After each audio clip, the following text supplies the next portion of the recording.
এই পটলের সিজনে যদি পটল সুন্দরী না খাই তাইলে কিন্তু ভুল হবে। পটলগুলি ভালো বড় বড় দেখে বেছে বেছে নিয়েছি, তারপর ছুলিয়ে তারপর একটু মাঝখান দিয়ে একটু কেটে কেটে আঁচড় দিয়ে নিয়েছি, তাইলে ভাজার সময় আর ফুটবে না। তো হলুদ লবণ দিয়ে মেখে রেস্টে রেখেছিলাম অনেকক্ষণ সময়।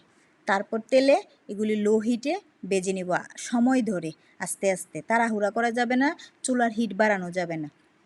তো ভেজে রেখে দিয়ে তারপর তেলে আসলাম পুরনে দিয়ে দিলাম কালি জিরা, আর এদিক দা মশলাটা বানিয়েছি সরিষা আর কাঁচামরিচ দিয়ে, কাঁচামরিচ সরিষা ব্লেন্ড করে নিয়েছি।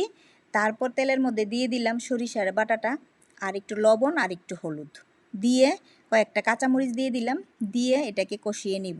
সর্ষে বেশিক্ষণ কষাতে হয় না, অল্প কষিয়ে নিলে ভালো থাকে, টেস্ট ভালো পাওয়া যায়। তো কষিয়ে নিয়েই তারপর দিয়ে দিলাম আন্দাজ মতো ঝুলটা দিয়ে একটু ফুটে আসলেই সেই পটল সুন্দরীগুলি দিয়ে দিলাম। তো পটলগুলি দিয়ে একটু ঢেকে দিলে সিদ্ধ হয়ে গেল পটল সুন্দরী। এটা একটা নিরামিষ রেসিপি। তারপর নামিয়ে একটু কাঁচা সরিষার তেল উপর দিয়ে ছড়িয়ে দিবেন, হয়ে গেল পটল সুন্দরী রেসিপি।